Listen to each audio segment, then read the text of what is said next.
Assalamualaikum warahmatullahi wabarakatuh. Salam sejahtera untuk kita semua. Perkenalkan, nama saya Salwa Salsabila Wahidah dari kelas R7D Prodi Pendidikan Bahasa Indonesia. Video ini ditujukan untuk memenuhi tugas mata kuliah menulis ilmiah dosen pengampu Bapak Irwan Siagian MPD. Materi yang akan saya jelaskan yaitu menyusun introduksi dan abstrak. Sebelum memasuki materi lebih lanjut, saya akan menjelaskan menulis ilmiah terlebih dahulu menurut para ahli. Yang pertama, menurut Broto Wijoyo, menulis ilmiah adalah ilmu pengetahuan yang menyajikan fakta dan ditulis menurut metodolog penulisan yang baik dan benar. Yang kedua, menurut Padeta tahun 1993 halaman 91, menulis ilmiah adalah hasil pemikiran ilmiah pada suatu ilmu tertentu yang disusun secara matematis ilmiah, logis, bertanggung jawab, dan menggunakan bahasa yang baik dan benar. Selanjutnya, pengertian introduksi. Introduksi boleh dikatakan sebagai pengantar kepada pembaca sebelum mencermati isi makalah tersebut. Selanjutnya, struktur introduksi.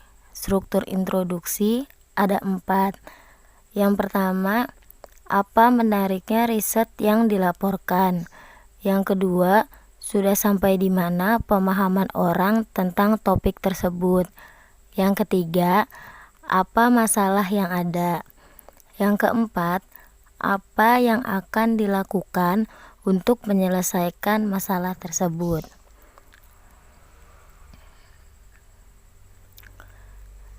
Tampak adanya aliran pemikiran yang logis dari skema tersebut tadi. Pertama, kita mulai masuk dengan menjelaskan menariknya atau bermanfaatnya topik riset yang kita lakukan. Kemudian, kita jelaskan status terkini riset tersebut, yaitu sudah sampai di mana capaian para peneliti yang berkaitan dengan riset tersebut. Kemudian, kita masuk dengan memunculkan masalah yang belum terjawab atau belum dilakukan oleh para peneliti. Terakhir, kita jelaskan apa yang akan kita lakukan untuk menjawab permasalahan tersebut. Nah, dengan adanya struktur tersebut, kita sedikit tertolong pada saat menulis bagian introduksi di makalah kita nanti. Berikutnya yaitu tujuan introduksi. Yang pertama, menyediakan kerangka umum dari artikel ilmiah yang dibaca. Artinya, kita sudah menyiapkan masalah yang akan dimasukkan atau yang akan diteliti di dalam karya ilmiah. Yang kedua, sifat permasalahan yang diteliti. Dalam penyusunan introduksi, tujuannya kita dapat mengetahui sifat dari permasalahan yang ada di lapangan melalui kegiatan observasi, wawancara, dan sebagainya. Yang ketiga, kesenjangan riset yang akan dilengkapi. Artinya, ketidakseimbangan dalam masalah yang ada perlu dilengkapi dalam penyusunan karya ilmiah melalui artikel maupun temuan yang ada di lapangan. Selanjutnya adalah pengertian abstrak. Menurut Meisel tahun 1984, abstrak adalah ringkasan yang disajikan secara singkat dan jelas bagian yang memuat tujuan, cakupan atau jangkauan dan temuan dari suatu artikel. Yang kedua, menurut Lancaster tahun 1991, abstrak adalah representasi yang ringkas tetapi akurat dari isi suatu dokumen. Selanjutnya, jenis-jenis abstrak. Jenis-jenis abstrak ada abstrak informatif dan abstrak indikatif.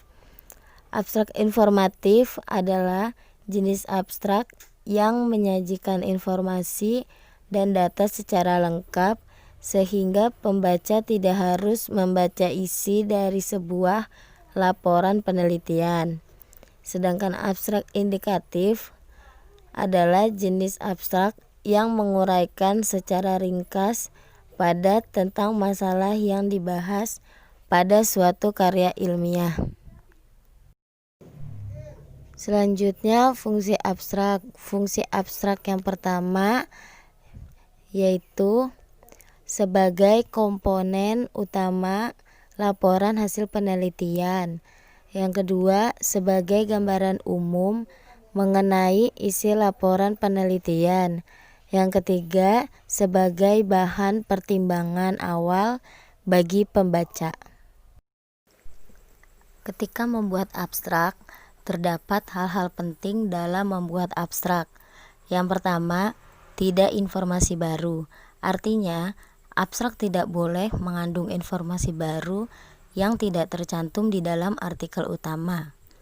Yang kedua, menghindari singkatan dan istilah. Singkatan dan istilah yang tidak umum sebaiknya tidak digunakan dalam abstrak. Yang ketiga, sekali saja. Artinya, kalimat-kalimat yang dicantumkan dalam abstrak masing-masing mempunyai arti yang unik dan menyampaikan informasi yang unik pula. Yang keempat, panjang abstrak. Seberapa panjang abstrak yang harus Anda buat?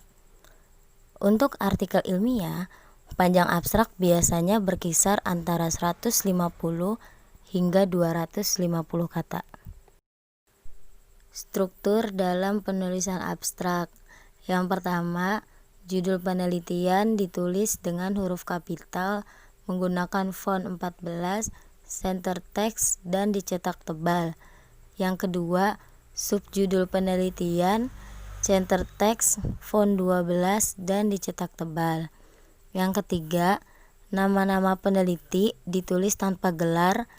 Pada akhir nama masing-masing peneliti diberi nomor urutan memakai superscript, center text, font 12, dan dicetak tebal. Yang keempat, nama institusi, jurusan atau fakultas atau unit kerja peneliti, dan alamatnya, center text, font 12, dan dicetak tebal. Yang kelima, alamat email yang dicantumkan hanya alamat email ketua peneliti, center text, font 12, dan dicetak tebal. Yang keenam, judul abstrak ditulis dengan huruf kapital, center text, dan dicetak tebal. Yang ketujuh, abstrak dibuat dengan teks rata kanan kiri, maksimum 250 kata, isi abstrak menggunakan font 12. Dan yang terakhir, kata-kata kunci dibuat rata kanan kiri. Kesimpulan dari materi ini yaitu karya tulis ilmiah bukan hanya sekedar untuk mempertanggungjawabkan penggunaan sumber daya penelitian seperti uang, bahan, alat, tetapi juga mempertanggungjawabkan penulisan karya ilmiah tersebut secara teknis dan materi. Tidak hanya mengetahui apa itu karya tulis ilmiah, tetapi ketika ingin membuat suatu karya ilmiah juga harus diperhatikan penyusunan introduksi dan abstraknya. Dalam introduksi, seperti struktur introduksi dan tujuan introduksi. Ketika membuat penyusunan abstrak juga harus diperhatikan hal-hal penting dalam pembuatan abstrak, fungsi abstraknya, dan struktur penulisan abstrak. Sekian pemaparan materi yang telah saya sampaikan. Kurang lebihnya mohon maaf. Wassalamualaikum warahmatullahi wabarakatuh.